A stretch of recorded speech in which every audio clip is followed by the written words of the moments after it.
Oke.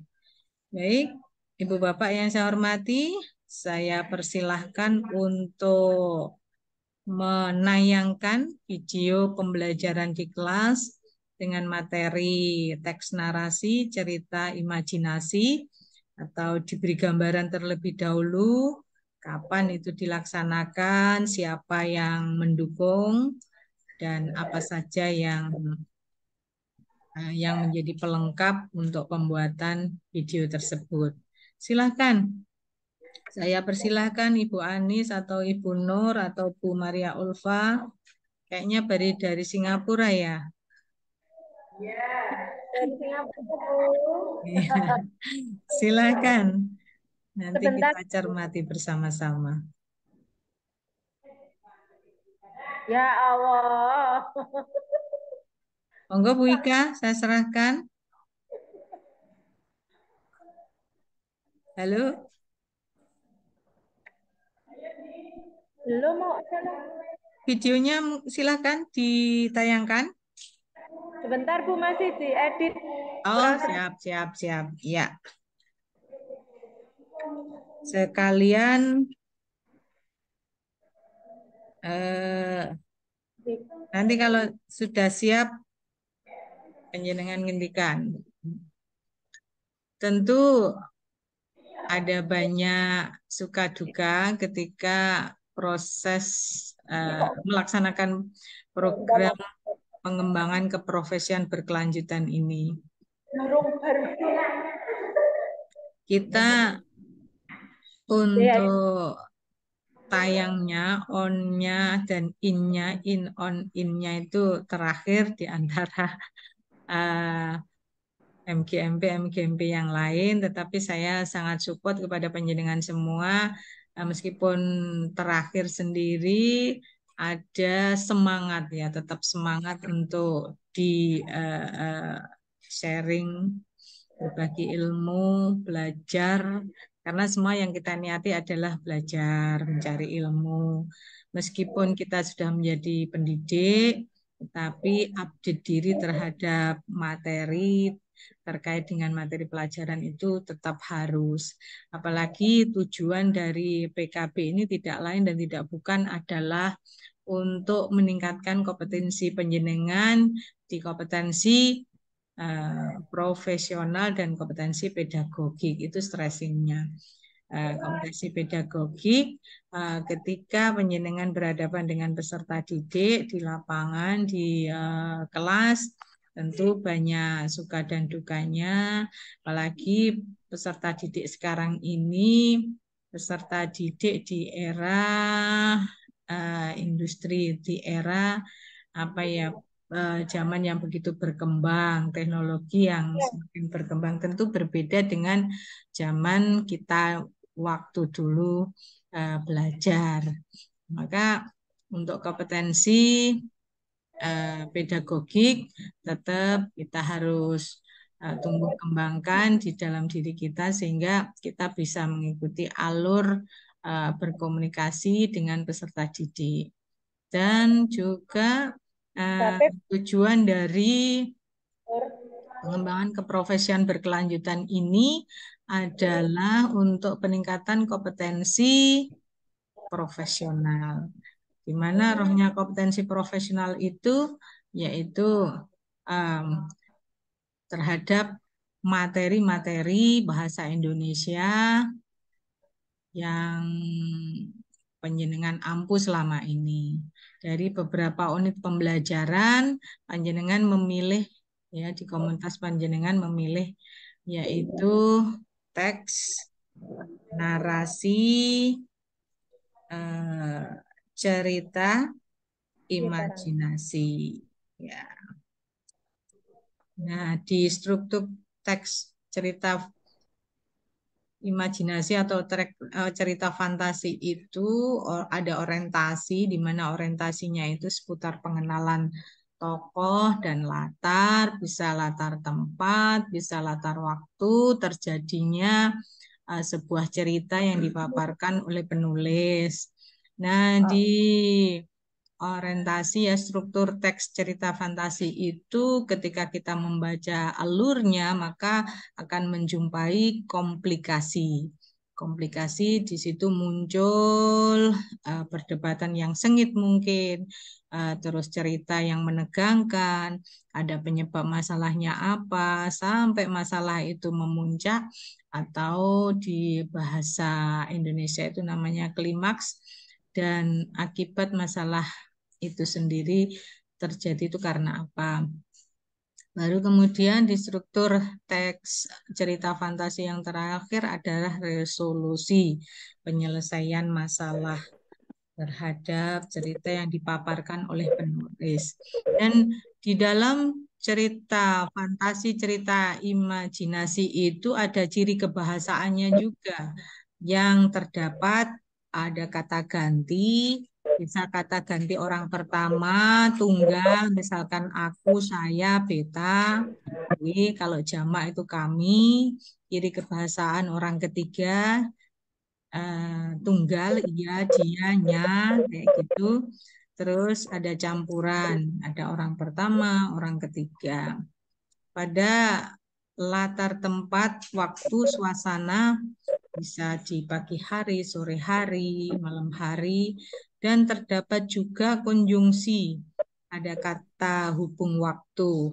Contohnya ketika, saat, sewaktu, sebelum, sesudah, tatkala, setelah, selagi, sejak, semenjak, dan lain-lain. Dan di situ juga ada ciri kebahasaan kata yang menyatakan keterangan waktu. Misalnya tadi pagi, kemarin, 2 hari yang lalu, dan lain-lain. Seperti yang panjenengan praktekkan ketika satu di beberapa waktu yang lalu tentang ceritanya yang hampir sama dengan timun emas, terus bola-bola waktu, itu yang dipraktekkan.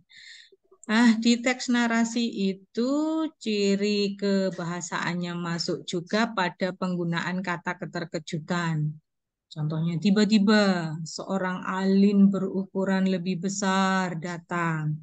Atau bisa saja tanpa diduga, buku terjatuh dan halaman terbuka menyeret Nabila pada dunia lain. Ya, namanya juga cerita imajinasi. Dan ada penggunaan dialog di dalam cerita. Yang perlu diperhatikan eh, adalah tanda baca koma, misalkan titik, tanda tanya, tanda petik dua kalau kalimat langsung, tanda seru. Contoh, raksasa itu mengejar kita, teriak Fiona. Apakah raksasa itu mengejar kita? Tanya Fiona. Untung saja raksasa itu tidak mengejar kita, kata Fiona. Lah, penekanan-penekanan itu tentu berbeda. Fiona berteriak, raksasa itu mengejar kita. Nah, berarti tanda seru. Fiona bertanya, apakah raksasa itu mengejar kita? Tanda tanya. Fiona berkata, untung saja raksasa itu tidak mengejar kita. Nah, itu contoh-contoh di dalam teks narasi cerita imajinasi atau cerita fantasi. Kemudian bagaimana menyusun teks cerita fantasi? Tentu yang pertama kita harus menemukan ide penulisan. Nah, ide penulisan ini masing-masing orang berbeda-beda. Ada yang mungkin menyendiri sehingga muncullah ide-ide. Tetapi sebaliknya, karena pendidik itu suka di keramaian, justru di keramaian itu muncullah ide-ide. Bisa jadi seperti itu. Kemudian menggali ide cerita fantasi dengan banyak membaca. Berarti bacaan yang fiksi. Membuat rangkaian peristiwa, buat layoutnya, kemudian mengembangkan cerita fantasi. Baik, itu gambarannya. Sudah siap videonya? Sudah. Silahkan. Sudah, Bu. Bu Fia.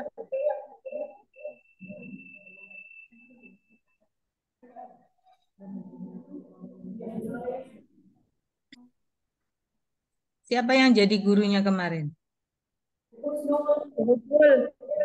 Hmm. Undangan, undangan. Kameramennya siapa? Balfi. Kameramennya Balfi.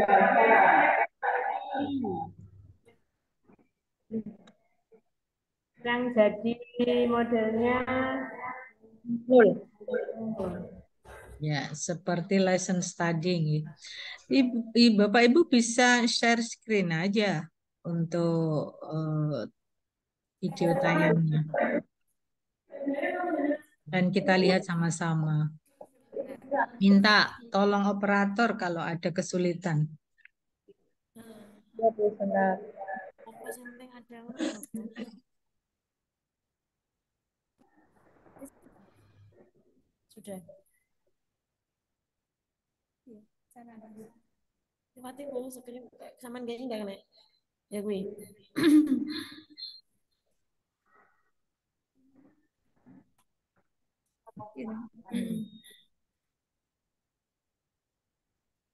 Balik. Tuh, balik. Nggak mau. Tidak apa-apa, saya tunggu. Iya, jangan. Apa digital?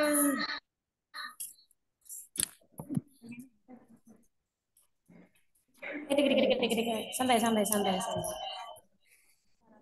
Dibuka dulu, baru share screen.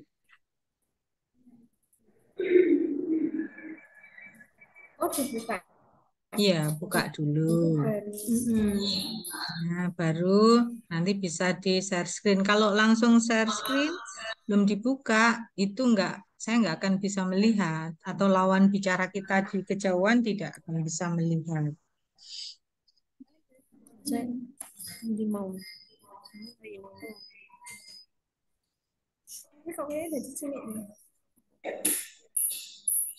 Ketika kita terkendala hal-hal teknis seperti ini, eh, waktu proses pembelajaran berlangsung, jangan malu untuk mengajak peserta didik terlibat di dalam teknologi informasi seperti ini. Misalnya ketika kita terkendala di dalam proses menyalakan LCD, support tidak dengan laptop, tawarkan aja kepada peserta didik, tapi ini di dalam proses pembelajaran ya.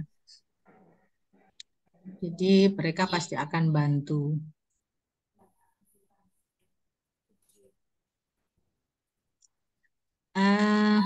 Videonya ada di laptop yang dibuka ini kan, Bu Alfi?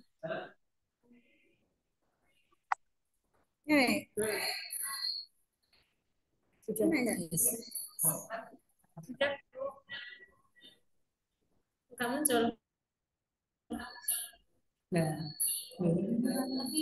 Itu lah ini udah muncul. Ada.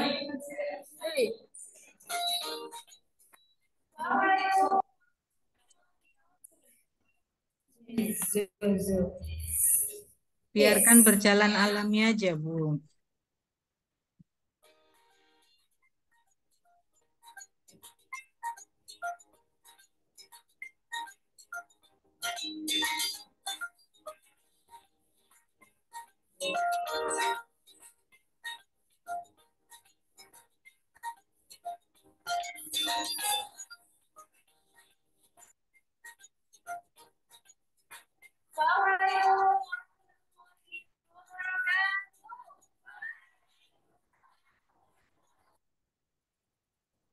Buka promo mana?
Kayaknya itu panjangnya ya.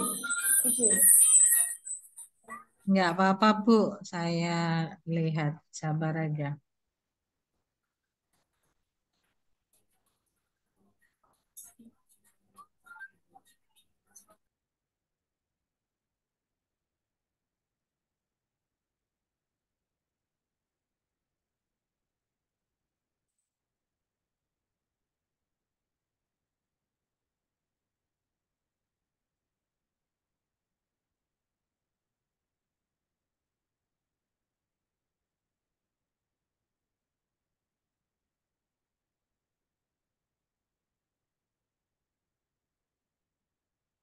Kalau jalan lambat atau cepat itu tergantung sinyal, juga tergantung resolusi dari laptop ataupun HP kita.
Tulis sih ya, yang sebenarnya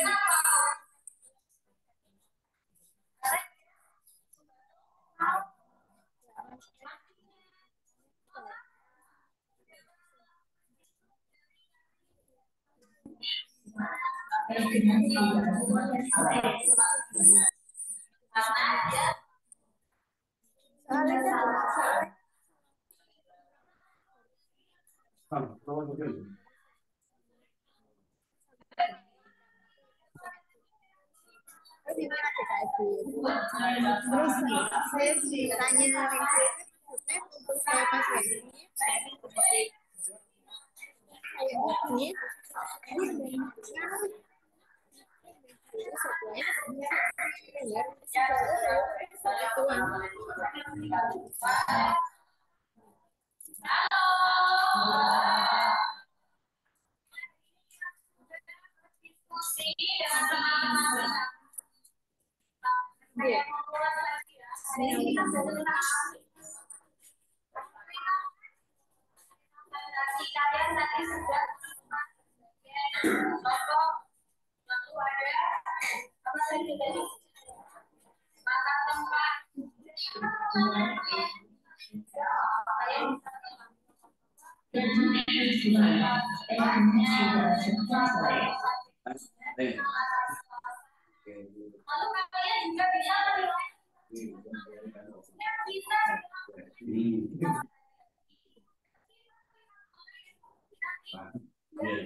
Oke, good job.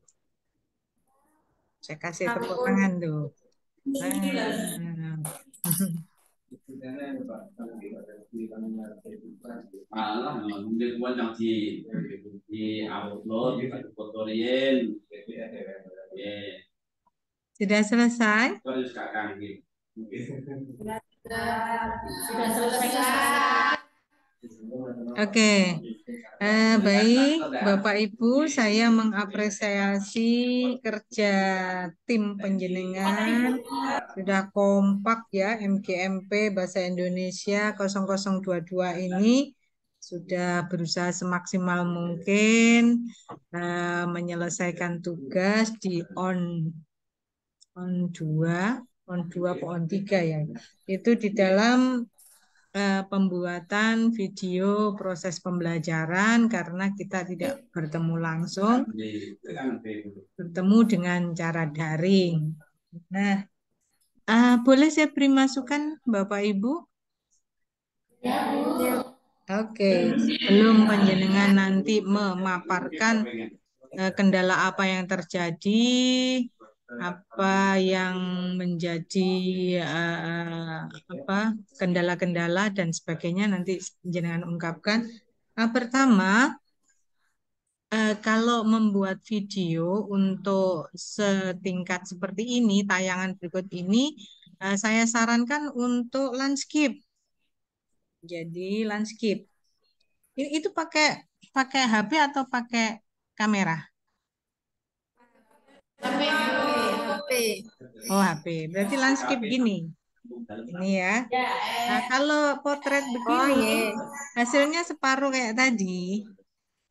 Nah, Iya. jadi kalau di antara penjenengan ini ada yang terbiasa mengunggah di YouTube, yang bisa dibedakan.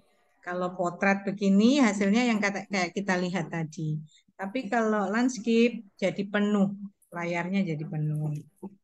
Kemudian pengambilan video, pengembalan video bisa dari guru, fokus ke guru, jangan bergerak ya, beberapa saat ke guru, beberapa saat ke siswa atau peserta didik. Nah, untuk mengapresiasi mereka belajar, itu shoot juga kalau bisa ya per siswa itu di shoot satu persatu gitu.